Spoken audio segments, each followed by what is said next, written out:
नांदेड शहरातील नगीना घाट येथे पोलिसांनी लावलेले बांबू तोडून नागरिकांनी गणेश विसर्जन केलेलं आहे। गेल्या अनेक दशकांपासून याच ठिकाणी सार्वजनिक गणेश विसर्जन केलं जात होतं, पण गेल्या काही वर्षांपासून नगीना घाट इथे गणेश विसर्जन बंद करण्यात आलंय। मात्र काही लोकांनी या ठिकाणचे बांबू तोडून विसर्जन केल्याचा व्हिडिओ व्हायरल होतोय।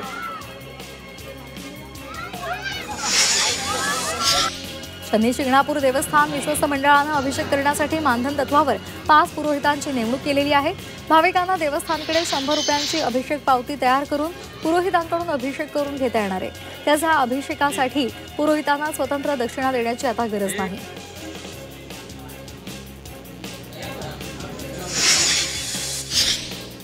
त्र्यंबकेश्वर मंदिर काल रात्री ग्रहण काळात सुद्धा खुलं ठेवण्यात आलेलं होतं, त्यामुळे अनेक भाविकांना दर्शन घेता आलं। ग्रहण काळात पूजाविधी करून महादेवांची पालखी काढण्यात आली।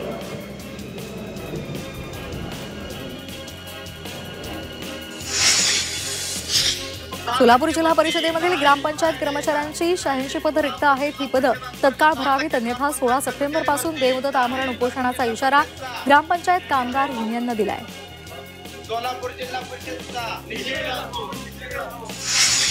पुणे महापालिका निवडणुकीमध्ये मतदारसंख्येमध्ये 10 लाखांची वाढ झाली आहे। पुणे महापालिकेच्या हद्दवाढीमुळे गेल्या 8 वर्षांमध्ये मतदार संख्या जवळपास 10 लाखांनी वाढून 36 लाखांवर पोहोचते।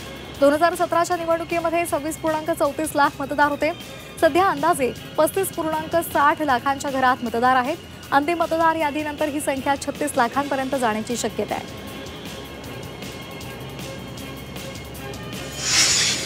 उपमुख्यमंत्री एकनाथ शिंदे आज संभाजीनगरच्या दौऱ्यावर आहेत। शिंदे विविध विभागाच्या विकास कामांचा आढावा घेणार आहेत। तसंच महापालिका निवडणुकांच्या दृष्टीनं पक्षाचा मेळावा सुद्धा घेणार आहेत। या मेळाव्यामध्ये 2 माजी आमदार शिंदेंच्या शिवसेनेमध्ये प्रवेश करणार असल्याची माहिती मिळते। महाराष्ट्र राज्य माध्यमिक आणि उच्च माध्यमिक शिक्षण मंडळाच्या 12वी परीक्षेसाठी अर्ज प्रक्रिया आजपासून सुरू झाली आहे। फेब्रुवारी-मार्च 2026 दरम्यान परीक्षा घेण्याचा अंदाज आहे। अर्ज भरण्याची अंतिम मुदत 30 सप्टेंबर आहे।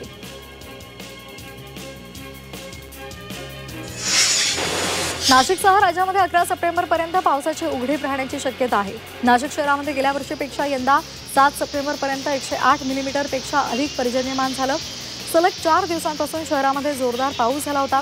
आता 4 ते 5 दिवस 11 सप्टेंबरपर्यंत पाऊस नसेल असा अंदाज हवामान खात्यानं वर्तवला आहे। नाशिकचं गंगापूर धरण 97% भरलंय। धरणातून 3000 क्युसेक वेगानं पाण्याचा विसर्ग केला जातोय। गोदावरी नदीकाठच्या गावांना सतर्कतेचा इशारा देण्यात आलाय। धरण क्षेत्रामध्ये पावसाचा जोर कायम असल्यामुळे विसर्ग वाढवला जाण्याची शक्यता वर्तवली जाते। नाशिक शहरासह जिल्ह्यातील अनेक धरणं तुडुंब भरली आहेत।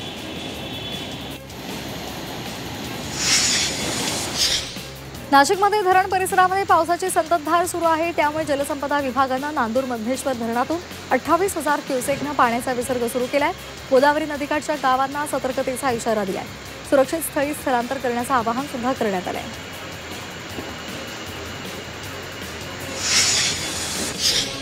जायकवाडी धरण परिसरामध्ये गेल्या 2 दिवसांपासून जोरदार पाऊस सुरू आहे, त्यामुळे जायकवाडी धरणाचे 18 दरवाजे 1.5 फुटानं उघडण्यात आलेले आहेत। सध्या गोदावरी नदी पात्रामध्ये 37,728 क्युसेकनं पाण्याचा विसर्ग केला जातोय, त्यामुळे नदीकाठच्या गावांना आणि नागरिकांना सतर्कतेचं आवाहन करण्यात आलंय। लासलगाव कृषी उत्पन्न बाजार समितीमधील कांदा व्यापारी असोसिएशननं पंजाब हरियाणामधील पूरग्रस्तांसाठी 40 टन कांदा पाठवलेला आहे। मदतीसाठी प्रत्येक व्यापाऱ्यानं कांदा दिलेला आहे। समाजाप्रती आपली जबाबदारी ओळखून केलेला हा माणुसकीचा उपक्रम अशी भावना व्यक्त करण्यात आली। वाशिम कृषी उत्पन्न बाजार समितीची उद्या बैठक होणार आहे। बाजार समितीचे सभापती संतोष पोफळे यांच्या विरोधात अविश्वास प्रस्ताव दाखल करण्यात आलाय। त्या प्रस्तावावर बैठकीत चर्चा होणार आहे।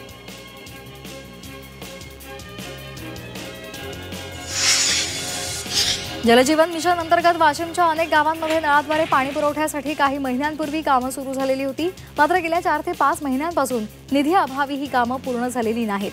परिणामी गावकऱ्यांना त्रास होतोय। कामं लवकरात लवकर पूर्ण करा अशी मागणी केली जाते।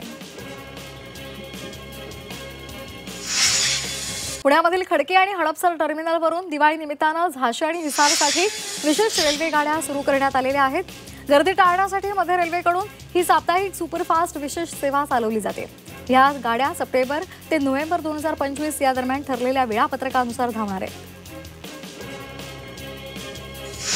दिवाळी आणि छठपूजेसाठी मध्य रेल्वेकडून 944 आरक्षित आणि अनारक्षित विशेष गाड्या सोडल्या जाणार आहे। मुंबई, पुणे, कोल्हापूर, नागपूर या विभागांमधून कोल्हापूर आणि सावंतवाडीसह दक्षिण आणि उत्तर भारतामधील विविध शहरांमध्ये या गाड्या सोडल्या जातील। दिवा सावंतवाडी पॅसेंजर गाडीला आता पेण रेल्वे स्थानकामध्ये पुन्हा थांबा दिलाय। रायगड जिल्ह्यातील पेण हे मध्यवर्ती ठिकाण आहे आणि याचा लाभ प्रवाशांना मोठ्या प्रमाणावर होणार आहे। कोरोना काळात या स्थानकावरचा गाडीचा थांबा बंद केलेला होता। खासदार धैर्यशील पाटील यांनी रेल्वे मंत्र्यांची भेट घेतली आणि पुन्हा एकदा हा थांबा सुरू केला।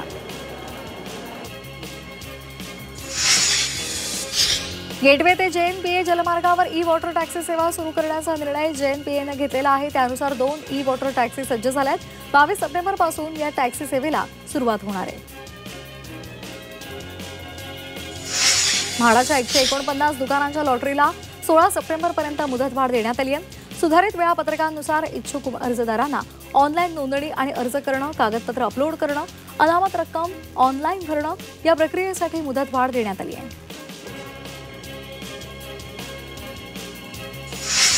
सिडकोच्या बेलापूर ते पेंधर दरम्यानच्या मेट्रो सेवेला प्रवाशांचा उत्तम प्रतिसाद मिळतोय। 6 सप्टेंबरला या सेवेनं 1 कोटी प्रवाशांचा टप्पा ओलांडलाय। प्रवासी संख्येचा हा विक्रमी टप्पा 2 वर्षात गाठला गेलाय। पुण्यामध्ये गणेशोत्सवाच्या 10 दिवसांमध्ये तब्बल 40 लाख प्रवाशांनी पुणे मेट्रोचा वापर केलाय। अनंत चतुर्दशीला जवळपास 6 लाख प्रवाशांनी मेट्रोनं प्रवास केलेला आहे। स्वारगेट, पिंपरी चिंचवड, महापालिका, महात्मा फुले मंडई, डेक्कन जिमखाना या स्थानकांमधून सर्वाधिक प्रवासी वाहतूक झाली। 5,66,71,691 रुपये महसूल जमा झालाय। 22 सप्टेंबरपासून जीएसटी 2 स्तरांवर आणण्याचा निर्णय घेण्यात आलेला आहे। त्यामुळे अपेक्षेपेक्षा जास्त महसुली तूट निर्माण होण्याची शक्यता आहे। पुढील वर्षांमध्ये 2 वर्षात हा तोटा तब्बल 2 लाख कोटी रुपयांपर्यंत जाण्याचा अंदाज आहे।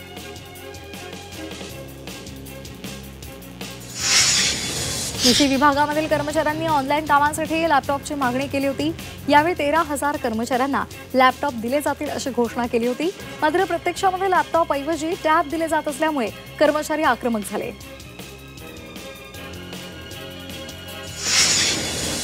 अनंत चतुर्दशीच्या दिवशी मुंबईमध्ये मालिका बॉम्बस्फोट घडवून आणण्याची धमकी मिळाली होती।